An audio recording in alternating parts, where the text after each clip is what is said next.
इस डायग्राम को समझने की कोशिश करें। इस डायग्राम में एक गलती है कि जो सीमांत और छोटे कृषक हैं उनके लिए सिंबल ये वाला यूज़ होगा और जो मझले और बड़े किसान हैं उनके लिए ये सिंबल। तो अगर हम छोटे किसान जो 85% हैं गांव में, उनके पास जो ज़मीन है खेती करने के लिए वो 44% है, लेकिन जो बड़े किसान हैं 15% हैं और वो 55% हिस्से में खेती करते हैं। तो आप समझ सकते हैं कि जो ज़्यादा किसान हैं पालमपुर में उनके पास ज़मीन छोटी है और वो आधे से कम क्षेत्र में खेती करते हैं, लेकिन जो बड़े किसान हैं जो सिर्फ 15% हैं, आधे से ज़्यादा एरिया में वो कृषि करते हैं। आगे पढ़ते हैं। श्रम की व्यवस्था कौन करेगा? जो अभी तक हम पढ़ रहे हैं कि पालमपुर में जो भी उत्पादन होता था उसमें अलग अलग चीज़ों की ज़रूरत पड़ती थी। एक उसमें से ज़रूरत है श्रम, काम करना। तो भूमि के पश्चात श्रम उत्पादन का दूसरा आवश्यक कारक है, दूसरा इम्पॉर्टेंट फैक्टर है। खेती में बहुत ज़्यादा परिश्रम की आवश्यकता होती है। छोटे किसान अपने परिवार के साथ के लोगों के साथ मिलकर ही काम करते हैं। इसी तरह वह खेती के लिए आवश्यक श्रम की व्यवस्था करते हैं। जो छोटे किसान हैं उनमें घर के मेंबर ही खेतों पर काम करते हैं, जबकि जो मझले और बड़े किसान हैं जिनके पास 2 हेक्टेयर से ज़्यादा ज़मीन है वो अपने खेतों पे काम करने के लिए मजदूर रखते हैं या दूसरे छोटे किसानों को भी अपने खेतों पे एक मजदूर की तरह काम कराते हैं। आगे, खेतों में काम करने के लिए श्रमिक या तो भूमिहीन परिवार से आते हैं या बहुत छोटे प्लाट में खेती करने वाले परिवारों से। भूमिहीन जिसके पास ज़मीन ही नहीं होती, या वो परिवार से लोग आते हैं जिनके पास बहुत छोटी सी ज़मीन है। खेती में काम करने वाले श्रमिकों को उगाई गई फसल का कोई अधिकार नहीं है। जो वो उस पर उगा रहे हैं उस पर कोई अधिकार नहीं, क्योंकि वो एक तरीके से मजदूर की तरह दूसरे के खेतों पे काम कर रहे हैं, बल्कि उन्हें उन किसानों द्वारा मजदूरी मिलती है जिसके लिए वो काम करते हैं। मजदूरी कई बार या तो कैश दिया जाता है, पैसा दिया जाता है, या कई बार अनाज ही दिया जाता है कि इतना किलो अनाज आपको हम इस काम करने के बदले में देंगे। कभी कभी श्रमिकों को भोजन भी मिलता है, खाना भी मिलता है। इसी में मजदूर एक क्षेत्र से दूसरे क्षेत्र, एक फसल से दूसरी फसल और खेत के एक से दूसरे कृषि कार्य के लिए अलग अलग होती है। जो मजदूरी है, जो उनको पैसा मिलता है काम करने के लिए दूसरे खेतों पे, वो इन कारणों से अलग अलग हो सकती है कि फसल के कैसी है उसके आधार पर। रोजगार की अवधि में भी काफ़ी भिन्नताएं हैं। खेत में काम करने वाले श्रमिक या तो दैनिक मजदूरी के आधार पर काम करते हैं या उन्हें विशेष जैसे कटाई या पूरे साल के लिए काम पर रखा जाता है। तो कुछ मजदूर डेली वेजेस मतलब हर दिन जाके मजदूरी लेते हैं, या किसी को सिर्फ कटाई का पूरा ठेका एक तरीके से या पूरा काटने का काम सौंप दिया जाता है और उनकी मजदूरी पहले से ही तय कर दी जाती है, और किसी किसी को पूरे साल के लिए भी रखा जाता है। डाला पालमपुर में दैनिक मजदूरी पर काम करने वाला एक भूमिहीन श्रमिक है। डाला एक नाम है जो डेली मजदूरी करता है खेतों पर और उसके पास खुद की ज़मीन नहीं है। इसका मतलब है कि उसे लगातार काम ढूंढते रहना पड़ता है। सरकार द्वारा खेतों में काम करने वाले के श्रमिकों को एक दिन का न्यूनतम वेतन मतलब एक दिन के लिए कम से कम किसी भी मजदूर को 300 रुपये देना चाहिए। ये सरकार चाहती है, ऐसा निर्धारित किया गया है, लेकिन डाला को 300 रुपये नहीं मिलते। डाला को सिर्फ 160 रुपये ही मिलते हैं। क्यों? क्योंकि जब काम कम हो और आपको रोजगार ना मिले तो कई बार लोग कम दाम में भी पैसा करने के लिए तैयार हो जाते हैं। देखिए, पालमपुर में खेतिहार श्रमिकों की संख्या में बहुत ज़्यादा स्पर्धा है, काफ़ी कंपटीशन है उन लोगों के बीच जो मजदूरी करना चाहते हैं, तो कई बार वो कम पैसे में भी मान जाते हैं। डाला अपनी स्थिति के बारे में रामकली से शिकायत करता है, जो कि एक अन्य खेतिहर श्रमिक है। रामकली भी एक खेत में काम करने वाली मजदूर है। डाला और रामकली दोनों गांव के निर्धनतम व्यक्तियों में से एक है। ये दोनों पालमपुर गांव के सबसे गरीब लोगों में से एक है। अब ये गरीब क्यों है, इसका कारण आप सोच सकते हैं। गोसाईपुर और मझौली उत्तर बिहार के 2 गांव हैं। इसमें देखिए 850 परिवार रहते हैं, लेकिन 250 से अधिक लोग अपने गांव में काम ना करके पंजाब और हरियाणा के खेतों में जाके काम करते हैं। बिहार से हरियाणा और पंजाब कम से कम 1500 किलोमीटर दूर है, या हैदराबाद नागपुर में भी जाके काम करते हैं। इस जो ट्रांसपोर्ट है, जो लोगों का आना जाना है, उसको हम बोलते हैं प्रवास। जब वो काम की तलाश में एक स्थान से दूसरे स्थान पे जाते हैं तब उसे प्रवास करते हैं। और ऐसा भारतीय गाँवों में बहुत होता है जहाँ पर लोगों को काम नहीं मिलता। अब खेती के लिए आवश्यक पूंजी। अभी तक हम भूमि के बारे में बात कर चुके हैं, श्रम के बारे में बात कर चुके हैं। अब बात करते हैं पूंजी की, पैसा कि खेतों में आधुनिक तरीकों के लिए बहुत अधिक पूंजी की आवश्यकता होती है। आधुनिक तरीकों में आपको रसायन खरीदने होते हैं, आपको कीटनाशक खरीदने होते हैं, आपको बीज तैयार करने होते हैं, आपको ट्यूबवेल वगैरह लगाना पड़ता है। तो काफ़ी ज़्यादा इसमें इन्वेस्टमेंट होती है, कैपिटल लगती है। अब अंततः अब किसानों को पहले की अपेक्षा ज़्यादा पैसे चाहिए। अब देखिए, अधिसंख्यक छोटे किसानों को पूंजी की व्यवस्था करने के लिए पैसा उधार लेना पड़ता है। जो छोटे किसान हैं, जिनके पास 2 एकड़ से कम ज़मीन है, जब उनको आधुनिक खेती करनी होती है तो उन्हें पैसा उधार में लेना पड़ता है, किसी से लोन लेना पड़ता है, कर्ज में लेना पड़ता है। वे या तो बड़े किसानों से पैसा लेते हैं या गांव के साहूकार, गांव में जो एक थोड़ा बिजनेसमैन है, उससे पैसा लेते हैं। और विभिन्न आगतों की आपूर्ति करने वाले व्यापारियों से भी कर्ज लेते हैं, जो वहाँ पर मार्केट में या आसपास के जो शहर में व्यापारी हैं उनसे भी कर्ज लेते हैं। ऐसे कर्जों पर ब्याज की दर बहुत ऊंची होती है। ब्याज की दर मतलब उसे कितना प्रतिशत एक्स्ट्रा वापस करना पड़ेगा। मान लीजिए किसी ने 1000 रुपये कर्ज पे लिए और उस पर 30% इंटरेस्ट है, तो 1 साल बाद अगर उसको 1300 रुपये वापस देना पड़ेगा, तो आप ये समझ सकते हैं कि ये कितना ज़्यादा है। इससे भी ज़्यादा होता है। कई बार कर्ज चुकाने के लिए उन्हें बहुत कष्ट सहने पड़ते हैं। अब एक कहानी है यहाँ पे, सविता की कहानी। सविता एक लघु कृषक है, मतलब छोटी किसान है। वह अपनी 1 हेक्टेयर ज़मीन पर गेहूं पैदा करने के लिए सोचती है। बीज और कीटनाशकों के अतिरिक्त उसे पानी खरीदने और खेती के औजारों की मरम्मत कराने के लिए नगद पैसों की ज़रूरत है। उसका अनुमान है कि कार्यशील पूंजी, मतलब काम करने के लिए जो हमें पैसा मिलता है, पूंजी के 2 टाइप पढ़ाए थे, कार्यशील पूंजी और स्थायी पूंजी। अब कार्यशील पूंजी के रूप में ही वो 3000 रुपये उसकी ज़रूरत है। उसके पास पैसा नहीं है, इसलिए वह एक बड़े किसान तेजपाल सिंह से कर्ज लेती है। तेजपाल सविता को जो कर्ज देता है वो 24% की दर पे देता है, वो भी सिर्फ 4 महीने के लिए। इसका मतलब 4 महीने बाद उसे 24% वापस करना पड़ेगा। अगर 3000 रुपये का 24% हम करेक्ट करें तो वो 720 रुपये होगा। तो सविता को 4 महीने बाद ही 3720 रुपये वापस करने पड़ेंगे, जो काफ़ी ऊंची है। सविता को यह भी वचन देना पड़ता है कि वह कटाई के मौसम में उसके खेतों में एक श्रमिक के रूप में काम करेगी। सविता से ये भी प्रॉमिस लिया जाता है कि वो जब कटाई होगी तो 100 रुपये एक दिन का मजदूरी लेगी और वो उसके खेतों में काम करेगी। तो अलग से एक तरीके की बाउंडेशन आ गई। आप भी कह सकते हैं कि यह मजदूरी बहुत कम है। सविता जानती है कि उसे अपने खेत पर कटाई पूरी करने के लिए बहुत मेहनत करनी पड़ेगी और उसे बाद में तेजपाल के खेतों में भी जाके काम करना पड़ेगा। तो ये एक गरीब किसान की आप सिचुएशन देख सकते हो कि उन्हें काफ़ी दिक्कतों का सामना करना पड़ता है। कटाई का समय बहुत व्यस्त होता है, इस समय बहुत बिजी होता है। 3 बच्चों की माँ के रूप में उस पर घर के कामों का भी बहुत बड़ी जिम्मेदारी है। सविता इन कठोर शर्तों को मानने के लिए तैयार हो जाती है, क्योंकि उसके 3 छोटे बच्चे हैं और ये बहुत मजबूरी की स्थिति है, क्योंकि उसे मालूम है कि छोटे किसान को कर्ज मिलना मुश्किल है। छोटे किसानों को बैंक से कर्ज मिलना मुश्किल होता है, क्योंकि उनके पास वो कागज़ या डॉक्यूमेंट नहीं होते जो बैंक उनसे चाहती है। अब छोटे किसान के विपरीत अब बड़े किसानों को देखते हैं। जो मझले और बड़े किसान होते हैं उनके पास तो खेत इतने ज़्यादा हैं या उससे जो वो बेचते हैं उससे उनकी बचत होती है, पैसा उनके पास बचा रहता है। इस तरीके से वे अपनी आवश्यक पूंजी की व्यवस्था अरेंजमेंट कर लेते हैं। अब बचत के बाद वो उनको बैंक से भी लोन सस्ते दामों पर मिल जाता है। इस अब तक की कहानी को आप पढ़ के इसमें फिल इन द ब्लैंक्स भर सकते हैं, जो भी आप अभी तक समझे हैं। अब अधिशेष कृषि उत्पादों की वृद्धि। अधिशेष मतलब जो एक्स्ट्रा बच गया आपके पास।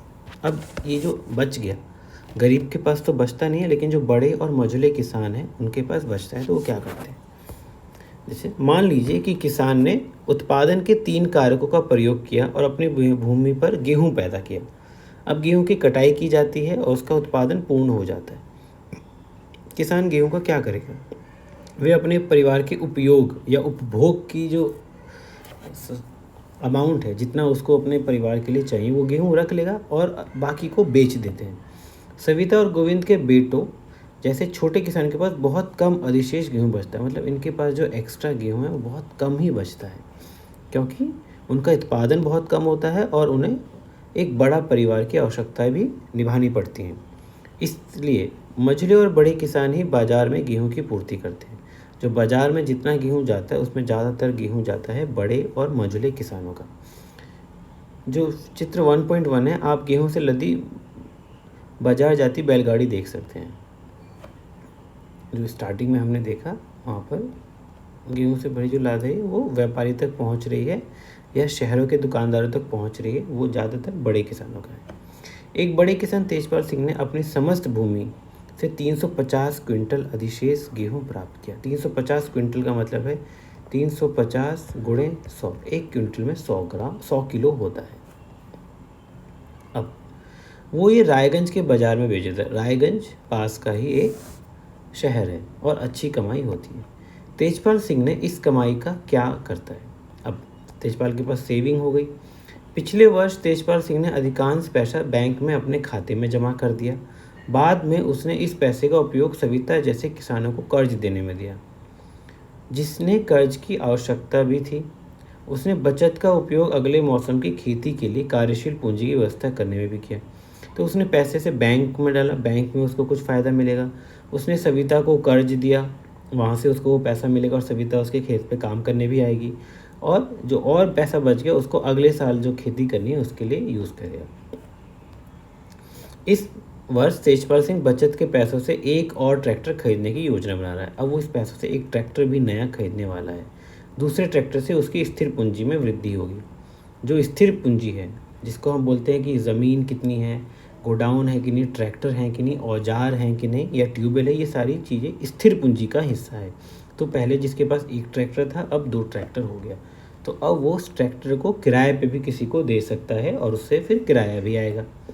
तेजपाल सिंह की तरह ही दूसरे बड़े और मझोले किसान भी खेती के जो एक्स्ट्रा बच जाता है उसको बेचते हैं।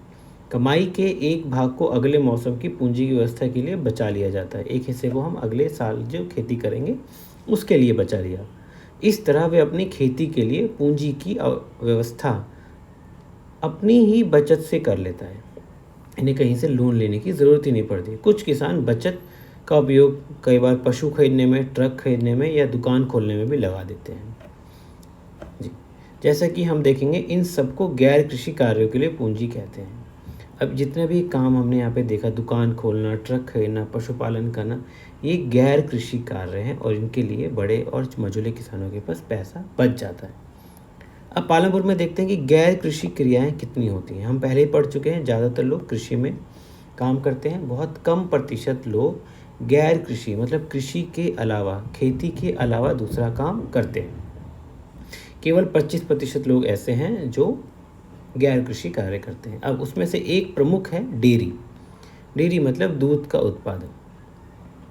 अब पालमपुर में कई परिवारों में डेयरी एक प्रचलित क्रिया है। वही परिवार होंगे जो अमीर होंगे एक तरीके से। लोग अपनी भैंसों को कई तरह की घास और बरसात के मौसम में उगने वाली ज्वार और बाजरा खिलाते हैं। दूध को निकट के बड़े गांव रायगंज में बेच आते हैं। शाहपुर शहर के 2 व्यापारियों ने रायगंज में दूध संग्रहण और शीतलन केंद्र खोला। तो जो शाहपुर पास में शहर है वहाँ के 2 बिजनेसमैनों ने रायगंज, तो एक बड़ा गांव है, वहाँ पे दूध को इकट्ठा करना, संग्रहण और उसके शीतलन केंद्र मतलब उसको ठंडा रखना ताकि वो ख़राब ना हो, तो उन्होंने एक नया बिजनेस खोला जहाँ से दूध दूर दराज के शहरों और कस्बों में भेजा जाता है। यहाँ पे पालमपुर से कलेक्ट होकर रायगंज में आता है और फिर रायगंज से दूसरे शहरों में इसको हम ट्रांसपोर्ट कर देते हैं, बेचा जाता है।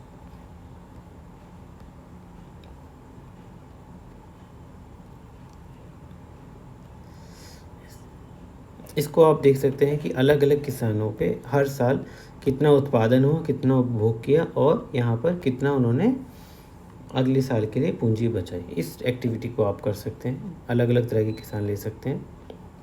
अब पालमपुर में लघु स्तरीय विनिर्माण का एक उदाहरण, लघु स्तरीय विनिर्माण है आपका स्मॉल स्केल मैन्युफैक्चरिंग, जहाँ पर आप कोई प्रोडक्ट बनाते हैं, कोई सामान बनाते हैं।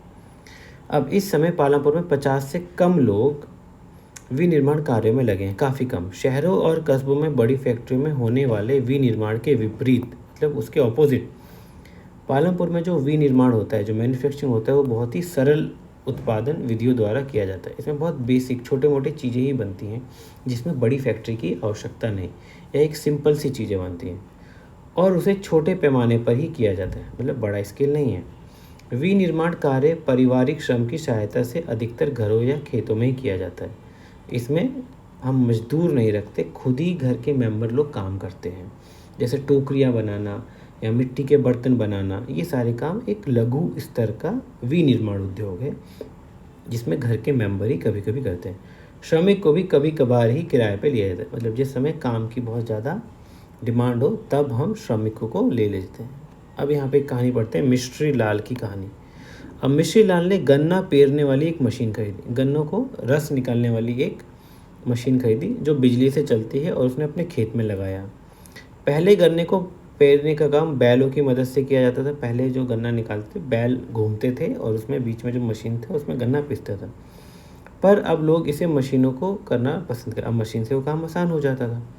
मिश्री लाल दूसरे किसानों से भी गन्ना खरीद कर उससे गुड़ बनाता है। अब मिश्री लाल ने जो एक उद्योग बना लिया, उस गन्ना खरीद के दूसरे खेतों से भी गुड़ बनाता है। गुड़ को फिर वो शाहपुर के व्यापारी में बेच देता है।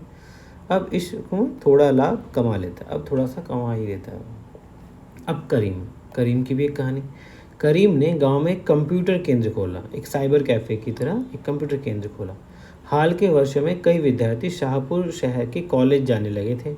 करीम ने देखा कि गांव में कई छात्र शहर की कंप्यूटर कक्षाओं में जाते हैं।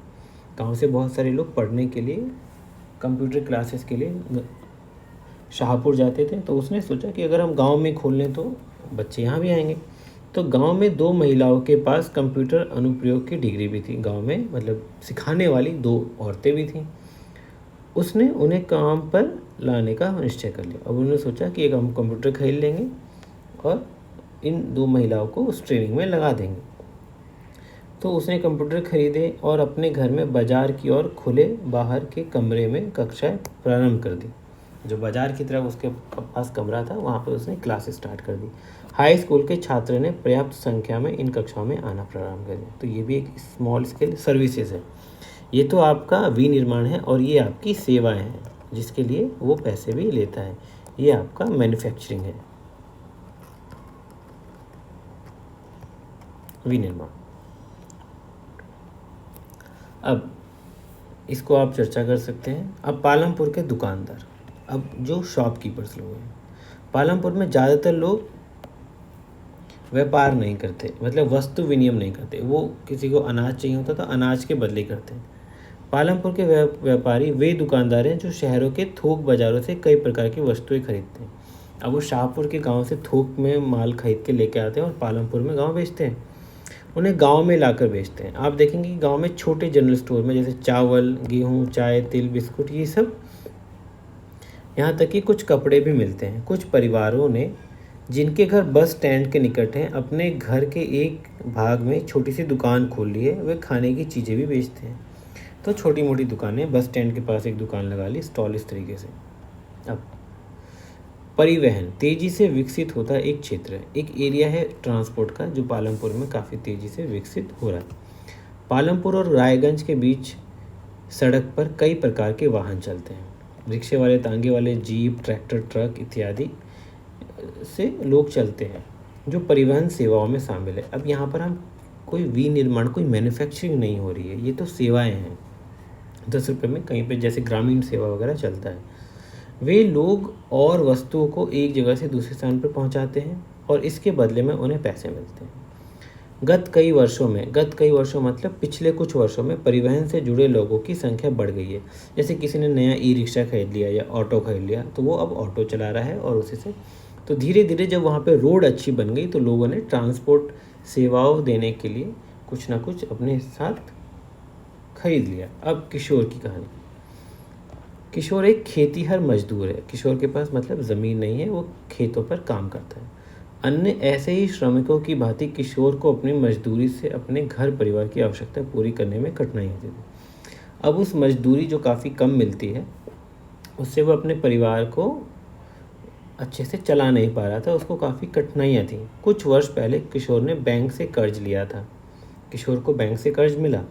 यह एक सरकारी कार्यक्रम के अंतर्गत था। एक गवर्नमेंट की स्कीम थी जिसमें गरीबों को सरकारी कर्ज दिया, जिसमें भूमिहीन निर्धन किसान परिवार के समस्त सस्ते कर्जे दिए जाते। जो भूमिहीन किसान हैं, जिनके पास ज़मीन नहीं है और गरीब हैं, उनको कम ब्याज दरों पर कर्ज दिया जाता। किशोर ने इस पैसे से एक भैंस खरीदी।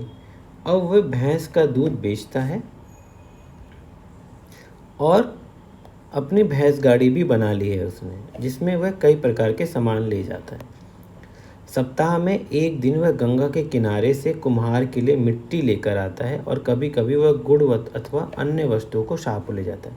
तब उसने अब इस भैंसे से भैंस खरीदी, भैंस का दूध बेचता है और एक भैंसा भी है उसके पास, जो भैंसा गाड़ी बना के वो ट्रांसपोर्ट वाले, परिवहन वाले एरिया में चला गया। हर एक महीने उसे परिवहन संबंधित कोई ना कोई काम मिल ही जाता है। परिणाम स्वरूप किशोर पिछले वर्षों की तुलना में अब अधिक कमाने लगा है। जो पहले उसकी कमाई मजदूरी से कम होती थी, अब वो काफ़ी बेहतर हो चुका है। तो ये चैप्टर यहाँ पर हमारा एंड है। ये सारांश हम इसको डिस्कस पहले ही कर चुके हैं। तो ये सब इम्पोर्टेंट क्वेश्चन है जिसके बारे में आप पढ़ सकते हैं दोबारा इस चैप्टर में रीडिंग करके। जैसे एक क्वेश्चन है, मझले और बड़े किसान पूंजी प्राप्त करते हैं, कृषि से उनको कैसे पैसा मिलता है? कई बार वो बेचते हैं, दूसरे किसानों को लोन भी देते हैं, बैंक्स में जमा करते हैं तो बैंक में पैसा मिलता है, और वो ट्रैक्टर खरीदते हैं तो उनकी स्थायी पूंजी जमा होती है। अब ये छोटे किसानों से कैसे बने? क्योंकि छोटे किसानों के पास तो पूंजी कम ही रहती है। ये क्वेश्चन है। अब 1 हेक्टेयर भूमि के मालिक किसान के कार्य का ब्यौरा दीजिए। ये आप बना सकते हैं। एक ही भूमि पर उत्पादन बढ़ाने के लिए अलग अलग कौन से तरीके हैं? समझाने के लिए उदाहरण का प्रयोग करें। अब एक ही ज़मीन पे या तो HYV सीड्स लगा दें हम, या हम साल में 2 की जगह 3 बार उस पर खेती करें। और भी मॉडर्न तरीके हैं कि मशीनों का अगर हम यूज़ करेंगे तो ये काम हमारा जल्दी हो जाएगा। कीटनाशकों का प्रयोग करेंगे तो प्रोडक्शन बेहतर होगा। ये सब तरीके हैं, उदाहरण के तौर पे आप एग्जाम्पल दे सकते हैं। अब पालमपुर में बिजली के प्रसार ने किसानों को किस तरीके से मदद की? जब बिजली आए तो उन्होंने ट्यूबवेल लगवा लिए। ट्यूबवेल से पानी वो ज़मीन से निकाल के सिंचाई करते थे, तो सिंचाई अच्छी हो गई तो उनकी फसल भी अच्छी हो जाएगी। इसी कारण है सिंचाई क्षेत्र को बढ़ाना क्यों ज़रूरी है। तो ये चैप्टर हमारा यहाँ पे कंप्लीट होता है।